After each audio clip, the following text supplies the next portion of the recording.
ఇక రెండో విషయం పట్టభద్రుల ఉప ఎన్నిక ఉంది. పట్టభద్రుల ఉప ఎన్నికలో మీ అందరికీ తెలుసు సోదరులారా, పోయినసారి ఎన్నిక జరిగినప్పుడు పల్లా రాజేశ్వర్ రెడ్డి అని ఒక ఆయన ఉండే, ఇప్పుడు జనగాం ఎమ్మెల్యే. ఆయన నేను పోటీ చేసినాం. పోటీ చేస్తే జర్రంతల జారిపోయాడు, కానీ లేకపోతే అప్పుడే అనగబట్టుకొని 6000 తేడాతో ఆయన ఓడిపోవడం జరిగింది. కానీ వాళ్ళ కన్న తల్లి లాంటి కాంగ్రెస్ పార్టీ మరియు తిన్మార్ మల్లన్న, అలాగే మేధావి వర్గం గౌరవ కోదండరాం గారు, అలాగే సిపిఎం సిపిఐ అన్ని పార్టీలు మద్దతిస్తూ ఇలా తిన్మార్ మల్లన్న ఎన్నికల్లో అన్ని పార్టీలు పాల్గొంటా ఉన్నాయి.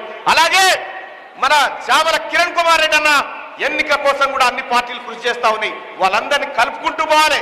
ఇవాళ మీద కలిసింది కాంగ్రెస్ పార్టీ సిపిఎం సిపిఐ కాదు, ఇక్కడ ఉన్నటువంటి కింద ఉన్నటువంటి ఎస్ఎఫ్ఐ ఎన్ఎస్ఐ అన్ని కూడా కలిసినట్టే లెక్క.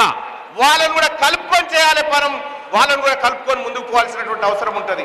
కాబట్టి రాబోయే పట్టభద్రుల ఎన్నిక ఇప్పుడు 13 తారీఖు నాడు ఇది అయిపోతుంది. ఎట్లాగో గెలిచిపోతాడు, డౌట్ ఏం లేదు. ఇప్పటికే 2 లక్షల మెజార్టీ అని మా సర్వేలు చెప్తా ఉన్నాయి. ఎన్ని మెజార్టీ ఇస్తే అంత మంచిదని చెప్పి తెలియజేస్తూ, ఇక రాబోతున్నటువంటి పార్లమెంట్ ఎన్నికల్లో మీరు విజయం సాధించిన తర్వాత మనమంతా జులూస్ తీసుకున్న తర్వాత ఇక నెక్స్ట్ మనకు పట్టభద్రుల ఎమ్మెల్సీ ఎన్నిక వస్తుంది. మన ఇళ్లలో డిగ్రీ చేసిన అన్నలు కానీ ఎవరికైనా పట్టభద్రుల ఎమ్మెల్సీ ఓటు ఉందా? ఇక్కడ మంచిగానే ఉన్నారు కదా,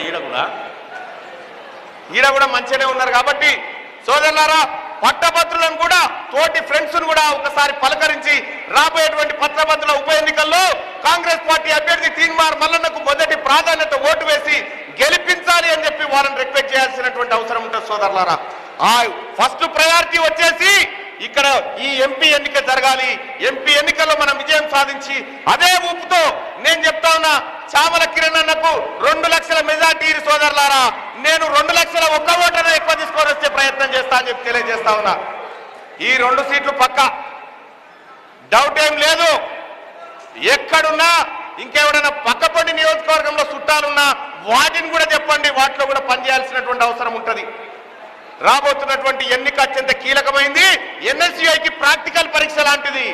ఆ ప్రాక్టికల్ పరీక్షలో మీరు విజయవంతంగా ఈ రాజకీయ విలువలు, రాజకీయము ఎట్లా చేయాలి, ఏం కథ, రాజకీయం ఎట్లా చేయాలంటే ఏముందన్న పోయి పైసలు వేస్తే అది కాదు, అది మనం చేసేది కూడా కాదు.